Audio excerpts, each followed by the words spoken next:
다 함께 찬송가 406장 부르시면서 화요일 새벽 예배를 하나님께 올려드리겠습니다.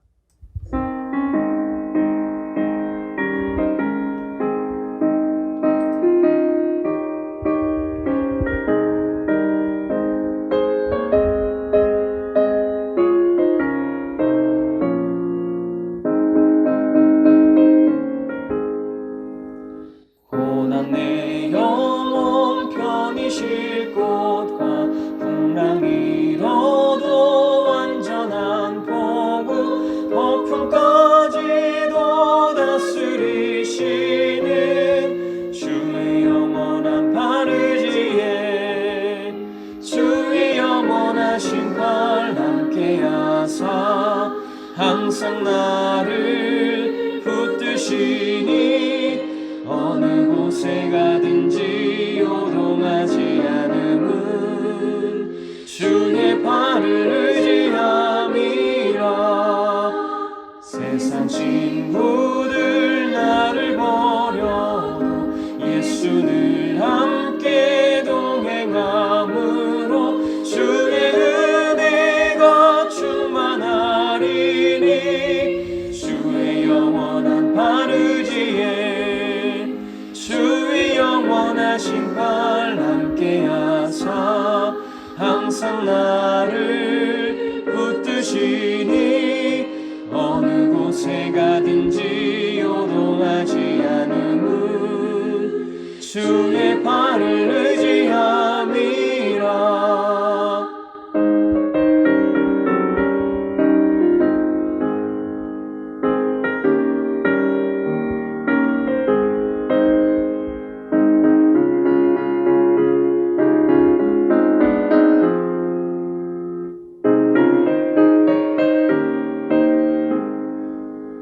나의 믿음이 연약해져도 미리 예비한 힘을 주시며 위태할 때도 안보하시는 주의 영원한 바르지에 주의 영원하신 팔 함께 하사 항상 나를 붙드시니 어느 곳에 가든지 요동하지 않음은 주의 팔을 의지함이라.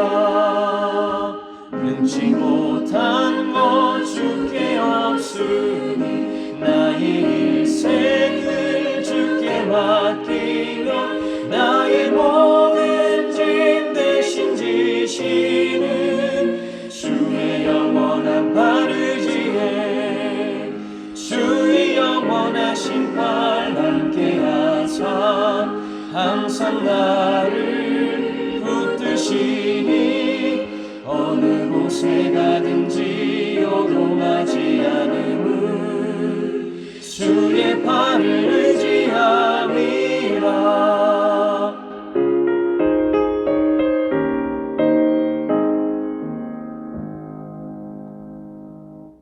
우리 인생을 주관하셔서 돌보시고 간섭하시는 하나님, 오늘 하루의 첫 시간을 하나님의 말씀 가운데 불러주셔서 듣게 하시고 기도하게 하시는 은혜에 감사드립니다. 세상의 소리를 듣고 말하기 전에 가장 먼저 하나님의 말씀을 들음으로 오늘의 하루도 주님의 말씀 안에 거하는 한 날이 되게 하여 주시옵소서.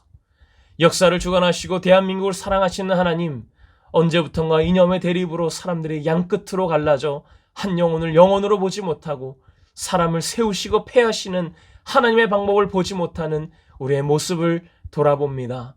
내 원수가 넘어질 때에 즐거워하지 말며 그가 엎드러질 때에 마음에 기뻐하지 말라. 여호와께서 이것을 보시고 기뻐하지 아니하사 그의 진노를 그에게서 옮기실까 두려우니라 말씀하셨던 것을 우리의 마음에 새기게 하여 주시옵소서.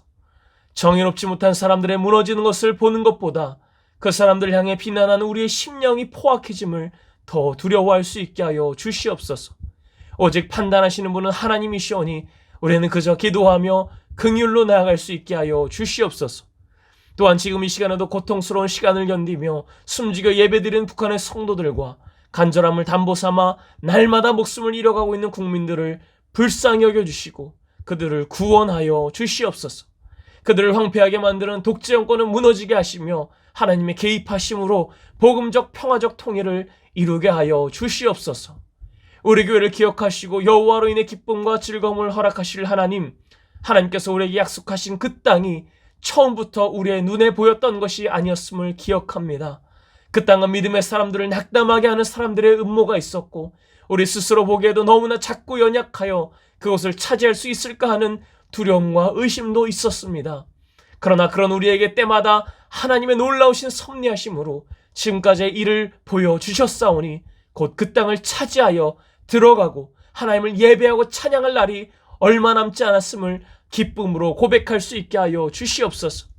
하나님께서 우리를 기뻐하시기만 하면 우리를 그 땅으로 인도하여 들으시고 그 땅을 우리에게 주신다고 하신 약속의 말씀을 기억하며 우리가 하나님께 기쁨이 될 수 있는 지체들이 될 수 있게 하여 주시옵소서.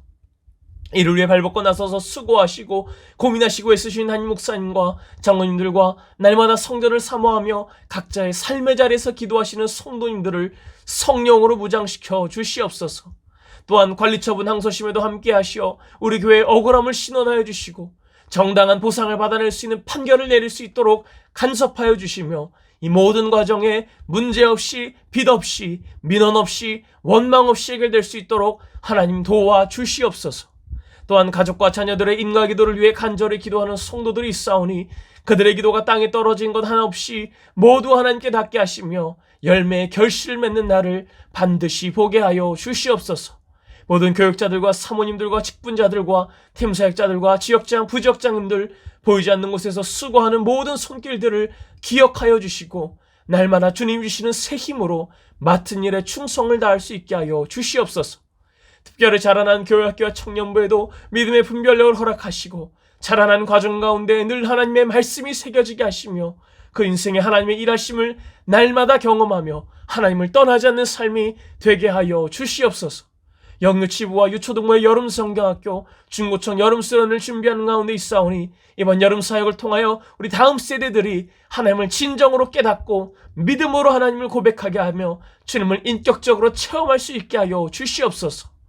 또한 여러 질병의 이유로 육신이 아픈 가운데에도 주님의 은혜를 사모하며 주님께 간절히 기도드리는 성도님들과 그렇지 못한 상황으로 인해 집에서 병상에서 요양원에서 간절히 기도하시는 성도님들을 기억하여 주시옵소서.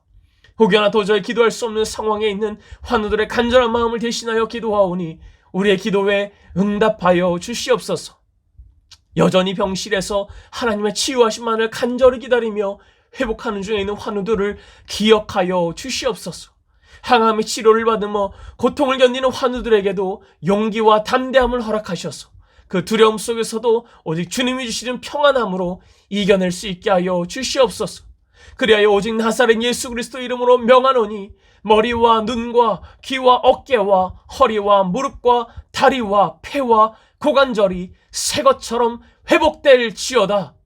손의 찬압과 핏물로, 노환으로, 당뇨로, 바이러스로, 심장 판막으로, 하지정맥으로, 부정맥으로, 교통사고로, 머리를 깨매고 다리의 골절로, 폐의 염증으로, 얼굴과 다리의 부종으로, 구안화사로, 갈비뼈의 골절로, 발목인대의 끊어짐으로, 척추의 협착으로, 췌장의 혹으로, 담낭담석으로, 자궁의 혹으로, 뇌경색으로, 투석으로, 결석으로, 부종으로, 원인을 알 수 없는 질병으로 고통당하고 있는 환우들의 아픔은 떠나갈지어다. 림프종암과 설암과 갑상선암과 흉선암과 상피암과 유방암과 대장암과 전립선암과 신장암과 방광암의 모든 암세포들은 괴멸되고 떠나갈지어다. 마음의 병으로 선망증세로 공황장애로 사춘기와 갱년기로 죄책감으로 넘어짐으로 외로움으로 우울증으로 불면증으로 고통을 주는 사단의 영은 떠나갈지어다. 또한 시술과 수술의 과정을 겪고 회복을 기다리는 성도님들께도 끝까지 포기하지 않는 믿음을 허락하셔서 반드시 낫게 됨을 경험케 하여 주시옵소서. 연로하신 성도님들은 그토록 간절히 바라는 새 성전에서 함께 예배드릴 수 있는 은혜 또한 허락하여 주시옵소서. 육신의 질병과 관계적 어려움과 마음의 병을 지고 있는 성도들이 있다면 그 마음을 위로하시고 보살펴 주셔서 회복해 하셔서 무너진 마음을 붙잡고 일어설 수 있는 힘을 허락하여 주시옵소서. 우리 교회가 도는 모든 선교지들을 위해 기도합니다. 국내와 세계 각지에서 목숨 걸고 하나님의 복음을 전하고 계시는 목사님들과 선교사님들과 그 가정들을 지켜 주시옵소서. 선교의 사역을 감당하실 때마다 지치지 않는 힘을 허락하여 주시고 부족함이 없고 모자람이 없도록 재정을 채워주시며 그 지역이 복음화되고 하나님의 나라를 닮아가는 선교지들이 되게 하여 주시옵소서. 이 시간 함께 말씀을 나눌 때에 우리들의 영안이 열리게 하시고 그 말씀을 온전히 받아 각자의 삶에서 적용하며 오늘 우리에게 주신 하루를 주님과 동행하며 말씀으로 승리케 하여 주시옵소서. 우리 주 예수 그리스도 이름 받들어 간절히 기도하옵나이다. 아멘. 오늘의 성경 말씀은 사무엘상 27장의 말씀입니다. 사무엘상 27장의 말씀을 PRS 성경 읽기로 함께 읽고 말씀 나누겠습니다. 제27장.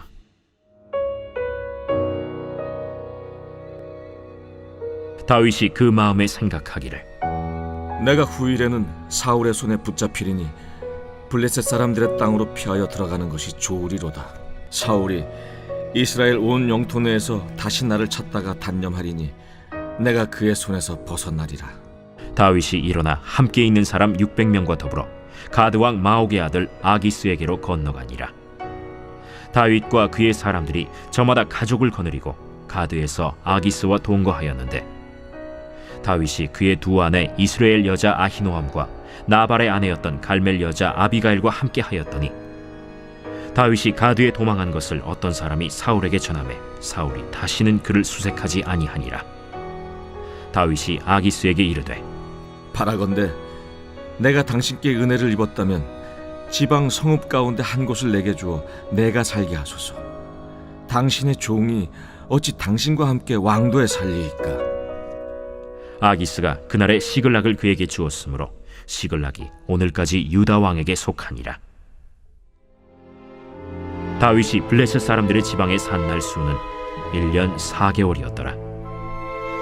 다윗과 그의 사람들이 올라가서 그술 사람과 기르스 사람과 아말렉 사람을 침노하였으니 그들은 옛적부터 술과 애굽 땅으로 진행하는 지방의 주민이라.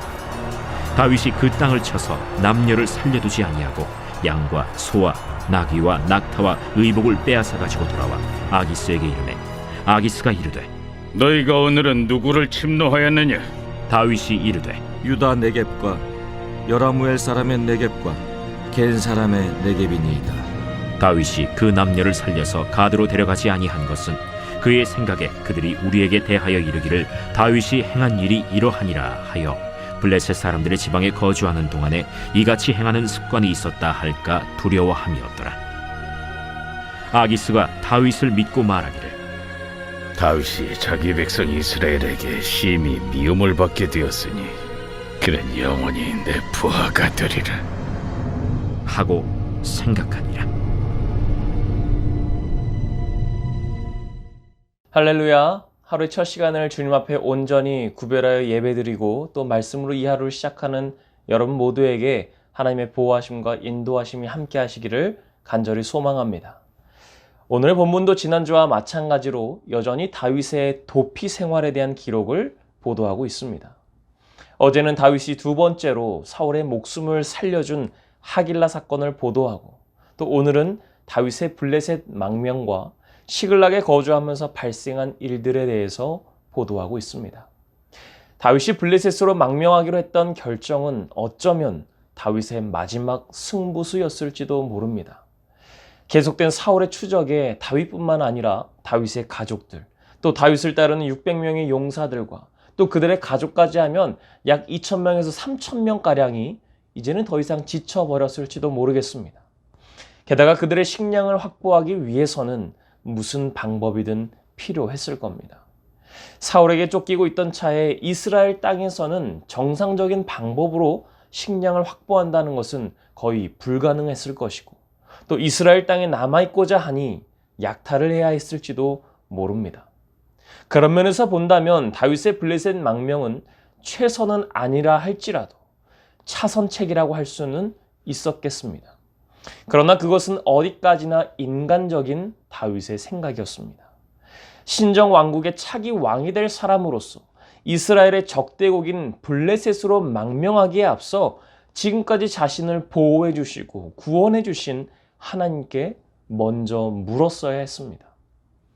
그럼에도 불구하고 다윗은 하나님께 묻지 않았고 단독으로 블레셋 망명을 결정하게 됩니다. 분명 불신앙적인 결정이었고 또 이러한 결정으로 인한 고통을 얼마 후 뼈저리게 맛보아야만 했습니다. 한편 여기서 한 가지 특이한 사실은 블레셋 가드의 왕 아기스가 다윗의 이러한 망명을 순수히 받아줬다는 것입니다. 다윗이 가드로 도피한 것은 이번이 두 번째였습니다.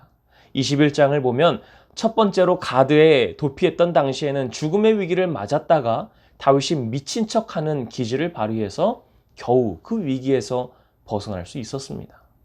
본문의 아기스 왕이 이 첫 번째 가드로 피했을 때에 다윗에게 적대적이었던 그 왕인지 아닌지는 분명히 알 수는 없습니다. 그러나 아기스 왕이 다윗을 순순히 받아준 이유는 과거에는 다윗을 사울이 보낸 첩자로 생각했지만 지금은 다윗이 사울에게 쫓기는 신세였다는 것을 알았을 것이기 때문입니다.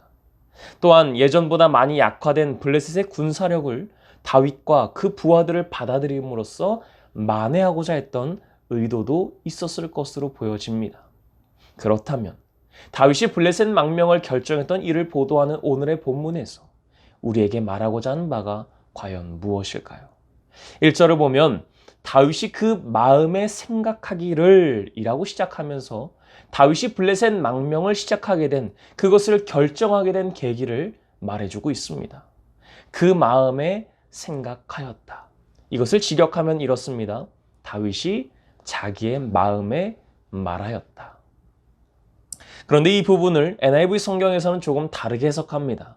다른 영어 성경들에서는 이 구절의 앞에 생략된 접속사를 and, 그리고로 해석하지만 NIV에서는 but, 그러나 라고 해석합니다. 그렇게 해석하게 되면 지금까지 다윗이 하나님의 뜻에 따르는 판단을 했던 것과는 달리 지금 스스로 판단함으로써, 즉 지금까지 나를 지켜주신 하나님의 뜻은 있었지만 그러나 지금 생각해보니 라고 하는 다윗의 태도의 변화가 있었음을 보여주는 대목이라는 것입니다. 수많은 도피와 목숨이 위협받는 상황 속에서 어떤 행동을 하기에 앞서 항상 하나님의 뜻을 물었던 그 다윗이 이제는 인간적으로 너무나 연약해져서 하나님이 아닌 자기 자신의 뜻을 의지하고 있었던 것으로 보여집니다. 우리도 가끔 가만히 생각해보니 그 일은 참 억울한 일이었어. 가만히 생각해보니 그건 너무나 힘든 일이었어. 라고 느낄 때가 있습니다. 다윗도 마찬가지였을 겁니다. 그동안의 삶을 돌이켜보면 하나님께서 때마다 구원해 주셔서 위기를 벗어났는데 또 가만히 생각해보면 왜 그렇게 내가 위기의 순간마다 몰리게 되는 것일까 하는 생각이 들 수도 있습니다. 당연히 들 수 있는 생각이지만 그 생각이 하나님의 구원하심과 신실하심을 방해하는 생각이라면 그 생각은 분명 사단이 주는 생각이 맞습니다. 그렇게 우리는 그 생각을 분별할 수 있어야 한다는 겁니다. 그러나 인간적으로 연약해져 있던 다윗은 그 분별을 할 수가 없었던 겁니다. 그 일라에서 10황무지까지의 도피 기간 동안 다윗은 자기의 추적자 사울의 목숨을 2번이나 살려줬습니다. 또 아둘람 공동체를 형성하는 보람 있는 성과를 거둬들이기도 했습니다. 그러나 지금은 예전에 자신이 미친 척해서 겨우 목숨을 구했던 그 블레셋 땅을 자기 발로 다시 들어가는, 그래서 그 아기스 왕을 속여서까지 자신의 목숨을 부지하고자 했던 것입니다. 다윗이 그렇게 스스로 곰곰이 생각해 내린 결론은 자신이 계속 사울의 영향권 아래에 머문다면 언젠가는 사울의 손에 망하겠다라는 것이었습니다. 그래서 블레셋 사람들의 땅으로 피하여 들어가는 것이 좋겠다라고 생각했고, 그렇게 하면 사울이 절망해서 그의 손에서 벗어날 것 같다라는 결론을 내리게 된 겁니다. 그렇게 생각한 다윗은 곧바로 자신을 따르는 600명의 사람들과 함께 블레셋으로 건너가게 되었고, 또 실제로 다윗이 가드에 도망간 것을 알게 된 사울은 더 이상 다윗을 수색하지 않게 됩니다. 그러면서 다윗은 아기스 왕에게 한 가지 부탁을 하게 됩니다. 5절을 보면 지방 성읍 가운데 한 곳을 내게 주어서 내가 살게 해달라라는 것이었습니다. 그런데 사실 이곳은 아무 성읍 중에 하나가 아니라 다윗이 이미 알고 있는 특정한 한 성읍을 가리키는 것이었습니다. 6절을 보면 다윗의 요구에 대해 아기스는 시글락이라는 땅을 주게 되는데, 이때 다윗은 이미 이 시글락을 염두에 두고 있었음을 알 수 있습니다. 왜냐하면 그곳은 여호수아가 가나안 땅을 정복했을 때 유다 지파에게 배분되었던 성읍이었기 때문입니다. 다윗은 유다 지파였기에 블레셋에 속한 그 땅이 원래는 유다 지파의 영토였음을 이미 알고 있었던 겁니다. 그래서 다윗은 자기 조상들이 거주했다가 블레셋에게 빼앗긴 그 땅을 자신의 본거지로 삼도록 아기스에게 요청한 것으로 보여집니다. 사실 시글락은 팔레스타인 남부에 위치한 성읍인데 블레셋에게는 전략적으로 매우 중요한 요충지였습니다. 아기스 왕이 이러한 중요한 의미를 갖는 시글락을 다윗에게 넘겨주었던 이유는 다윗이 이스라엘 성읍과 가까운 곳에 거주하면서 그와 원수 관계에 있는 사울을 견제해 줄 것으로 기대했기 때문이었습니다. 그런데 이런 아기스의 계산적인 행위는 결과적으로 시글락을 영원히 이스라엘의 소유가 되도록 하는 발판이 되었다라는 것입니다. 또한 아기스의 통치권이 직접적으로 미치는 곳이었던 왕의 도시에 거주하기를 원하지 않았던 이유로 먼저는 다윗을 따르는 600명의 용사들과 아기스의 군사들 간에 일어날 수 있는 군사적 충돌을 미연에 방지하기 위해서였습니다. 또한 블레셋 사람들과의 잦은 접촉으로 인해서 서로 간에 위화감이 생기거나 자신의 사람들이 우상 숭배에 빠지는 일을 막기 위해서였습니다. 또 더 나아가서는 이스라엘에 도움이 되는 일을 미리 하고자 했던 겁니다. 이러한 시도가 8절 이하에서 구체화되고 있습니다.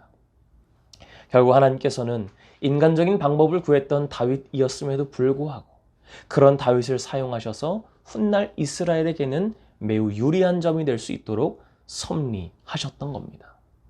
하나님께서 선택하셨던 민족이었던 이스라엘, 그리고 그 중에서도 특별히 기름 부어서 세운 왕으로 세우고자 했던 다윗이었기에 때로는 인간적인 연약함에 무너질지라도 하나님께서는 그때의 연약함만 보시는 것이 아니라 그동안 행해왔던 다윗의 신실함을 높이 평가하시고 기억하셨던 것이 아니었겠습니까? 그렇게 안정된 생활을 하던 다윗은 처음으로 대적을 위한 전투를 수행하게 됩니다. 다윗과 그의 군사들은 아기스 왕의 명령에 따라 한 지역을 습격하고 정복하고 또 전리품을 취해서 아기스에게로 가져옵니다. 이것은 다윗의 전투 수행 능력을 드러낸 것임과 동시에 아기스에게는 위장 전술을 구사한 것이었습니다. 먼저는 아기스로 하여금 다윗이 정복한 지역의 사람들을 다 죽임으로써 자신의 세력을 확장한다는 의심을 사지 않도록 했습니다. 또한 자신들이 정복한 그곳이 자신의 부족인 유다가 사는 지역이었다라고 거짓 보고함으로 다윗이 영원히 이스라엘을 떠나서 아기스에게 충성할 것이라는 안도감을 심어주고자 했던 것입니다. 다윗은 이렇게 계속해서 적진 속에서 거짓을 말하는 전략으로 일관했던 겁니다.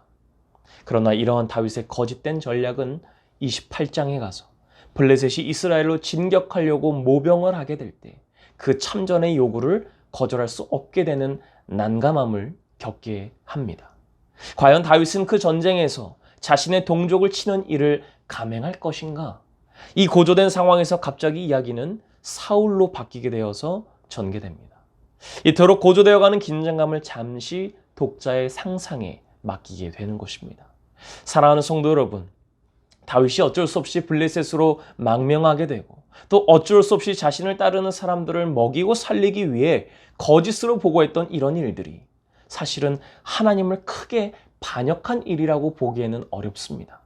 그러나 성경이 말해주는 이 이야기는 다윗의 이러한 점들이 하나님을 향한 불순종이자 불의라고 말하고 있습니다. 물론 우리 중에는 그 누구도 완벽하고 흠이 없는 사람은 단 한 명도 없습니다. 성경의 많은 위대한 인물들도 허물들이 그렇게 많았습니다. 선줄로 생각하는 자는 넘어질까 조심하라고 했던 바울의 말처럼 서 있다고 할지라도 언제든지 넘어질 수 있음을 우리는 인정하도록 해야 한다는 것입니다. 우리가 실패하지 않는 유일한 방법은 나의 불완전함을 인정하고 날마다 주님을 의뢰하는 것입니다. 그러면 어떠하냐? 우리는 나으냐? 결코 아니라 유대인이나 헬라인이나 다 죄 아래에 있다고 우리가 이미 선언하였느니라. 기록된 바 의인은 없나니 하나도 없다라는 말씀처럼, 또한 이러한 다윗의 연약한 부분을 빠짐없이 성경에 기록해 놓은 이유는 이러한 다윗을 바라보며 거봐, 다윗도 그랬으니까 우리도 실수해도 괜찮아, 혹은 다윗도 실수했는데 우리라고 별 수 있나 라는 반응을 보기 위함도 아닙니다. 아무리 하나님께서 기름 부어 세우신 왕이라 할지라도 그는 실패할 수 있고, 또 이와 같은 실수를 후대에 우리가 믿음의 사람들이 반복하지 않도록 하기 위함이었습니다. 나아가서는 그 실수로 인한 책임은 있겠지만 하나님께 영원히 버림받지는 않게 될 것이라는 것을 알려주고자 하기 위함이었다는 것입니다. 그렇게 우리는 고난 중에 있을 때 내 마음에 스스로 말하기를 멈추고 내 안에 계신 성령님께 의뢰할 수 있기를 간절히 소망합니다. 그 어느 누구에게도 나의 아픔과 고민과 문제를 꺼내놓을 수 없다고 생각하는 정신적 고독이야말로 우리가 피해야 할 사단의 계략입니다. 모든 지킬 만한 것 중에 더욱 너의 마음을 지키라. 생명의 근원이 이에서 남이니라. 내 마음에 계신 주님의 음성을 듣고 사단이 주는 생각을 분별할 수 있는, 그래서 홀로 고민하지 않고 나의 모든 것을 아시는, 모든 상황에서 우리에게 피할 길을 주시는 하나님께 우리의 생각을 내어놓을 수 있기를 간절히 소망합니다. 우리가 매일같이 마주하는 선택의 순간 앞에서 하나님을 선택할 수 있는 저와 여러분들의 믿음의 삶의 모습이 되시기를 주님의 이름으로 간절히 축원합니다. 함께 기도하겠습니다. 믿음에 반대되는 것들과 시험 앞에서 우리는 연약해질 수밖에 없는 존재임을 주님께서는 아십니다. 내 마음에 생각한 대로 말하고 행동하기에 앞서 먼저 주님의 뜻이 무엇인지를 물어볼 수 있는 영적 담대함을 가질 수 있게 하여 주시옵소서. 그 어떤 것도 우리의 생각대로 움직여지지 않는 상황 속에서 붙잡을 수 있는 분이 오직 하나님 한 분뿐이오니 우리의 믿음의 고백에 응답하여 주시옵소서. 이 믿음의 시련 앞에서 인내하고 견뎌내므로 하나님의 최후 승리를 쟁취해낼 수 있는 우리가 되게 하여 주시옵소서. 또한 우리 교회 7가지 기도 제목을 가지고 함께 기도하시고, 특별히 교회 남은 건축과 준공검사, 항소심 재판을 위해서, 또 한우들의 치유와 우리가 가져온 모든 기도의 제목들을 간절히 기도하신 후에 삶의 자리로 돌아가겠습니다.